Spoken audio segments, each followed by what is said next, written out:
आज आम्ही सगळेजण खेड तालुक्यातील म्हणजे राजगुरुनगर जिल्हा परिषद सदस्य, पंचायत समिती सदस्य, दूध संघाचे संचालक आम्ही सगळेजण राज्याच्या उपमुख्यमंत्री सुनेत्राताई पवार यांना आवर्जून भेटी घेण्याकरता आलो होतो.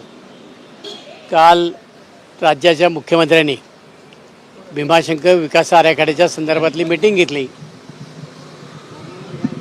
आणि त्या मीटिंगमध्ये हा सगळा आराखडा करत असताना खरं म्हणजे भीमाशंकर हे खेड तालुक्यातलं असतानासुद्धा खेड तालुक्याच्यावर त्या ठिकाणी अन्याय झालेला आहे.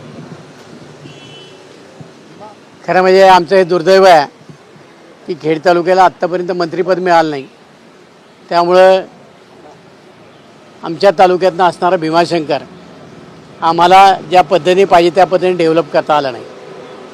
शेजारच्या तालुक्यामध्ये मंत्रिपद मिळाल्यामुळं भीमाशंकरचा जेवढा फायदा घेता येईल तेवढा घेण्याचा प्रयत्न त्यांनी केला. अनादिकालापासून खेड तालुक्यातच रस्ता होता, पण मागं सुप्रीम कोर्टाची कमिटी आली आणि आंबेगावकरांनी नाही म्हटलं तरी आमच्यावर अन्याय केला. आमचा तो रस्ता बंद कसा होईल याचंच जास्त पाहिलं आणि आंबेगावमध्येच भीमाशंकरला रस्ता येईल याची तरतूद केली.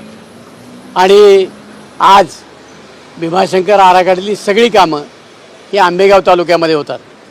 आजपर्यंत त्या देवस्थानला खेड तालुक्यातील भीमाशंकर देवस्थान म्हणून ओळखलायचं. काल त्यांनी एका मीटिंगमध्ये मुख्यमंत्र्यांना या गोष्टीची कल्पना नाही आणि नवीन आमच्या तालुक्याला जे आमदार भेटलेत त्यांनी त्या ठिकाणी सांगितलं की भीमाशंकर खेड आंबेगाव अशा प्रकारचं लावायला आमची हरकत नाही, परंतु आमचा त्या गोष्टीला विरोध आहे. कारण भीमाशंकर हे खेड तालुक्याचंच आहे आणि खेड तालुक्यातच राहणार आहे. त्याला आंबेगावचं शेपूट आम्ही लावू देणार नाही. आम्ही आत्तापर्यंत स्वर्गीय नारायण पवार असतील, मी असेल, आम्ही त्याच्याकरता लढा दिला. पण हे मागच्या पावलाने भीमाशंकरमध्ये घुसले, त्याचे अध्यक्ष झाले आणि आज परत एकदा ते भीमाशंकर बळकावण्याचा प्रयत्न ते या निमित्तानं करतायत का ही शंका आमच्या मनामध्ये आहे. परंतु तुमच्या पक्षातलीच लोक या सगळ्यासाठी कारणीभूत आहेत का? कारण की आंबेगाव तालुक्यातले देखील आमदार ही सर्व वस्तू हो आमच्या पक्षाचा असूनसुद्धा तालुक्याच्या स्वार्थापोटी आणि भीमाशंकरचं असणारं महत्त्व हे विचारात घेता त्यांनी तशा प्रकारचा प्रयत्न यापूर्वीसुद्धा केला. पूर्वीसुद्धा भीमाशंकर हे आंबेगाव तालुक्यात घेण्याचा त्यांनी प्रयत्न केला होता. त्यावेळेला स्वर्गीय नारायणराव पवारांनी विरोध केला, त्याच्यानंतर मी विरोध केला आणि म्हणून आमच्याच पक्षातले लोक आम्हाला त्या ठिकाणी त्रासदायक ठरतात. त्यांनासुद्धा आमची विनंती राहणार आहे की कृपा करून आमच्या खेड तालुक्याला आंबेगावची बिरोलादवली जोडू नका. ते शेपूट आम्हाला नको आहे. आमचं स्वतंत्र आमचं भीमाशंकर ते आमच्याकरता राहू द्या. आणि आता त्या संदर्भामध्ये वेळप्रसंगी कसल्या प्रकारचं आंदोलन करायची वेळ आली तर आम्ही ते करू.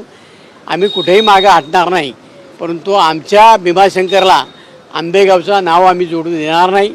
भले रस्ता तुमच्याकडनं असू द्या, आम्ही आमच्या तालुक्यातनं पायी येऊ, परंतु भीमाशंकर हे खेड तालुक्यातलंच आहे आणि खेड तालुक्यातच राहणार. सुनेत्रा पवारांना तुम्ही ही विनंती केली का? आत्ता आम्ही तशा प्रकारचं निवेदन दिलेलं आहे. आज परत एकदा त्यासुद्धा म्हटल्या हे चुकीच्या पद्धतीने झालेलं आहे, आपण त्याच्यामध्ये दुरुस्ती करू.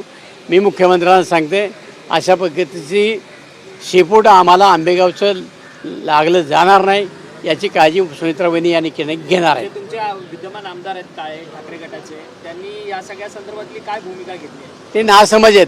त्यांना अजून त्या गोष्टीची कल्पना नाही की याच्याकरता काही लोकांनी किती त्याग केला याची कल्पना त्यांना नाही आहे. त्यामुळे चुकीच्या पद्धतीने त्यांनी त्या ठिकाणी काल त्यांना शब्द दिलेला आहे, तो सुद्धा त्यांनी मागे घ्यावा, नाही तर खेड तालुक्यातली जनता त्यांना त्यांची जागा दाखवेल.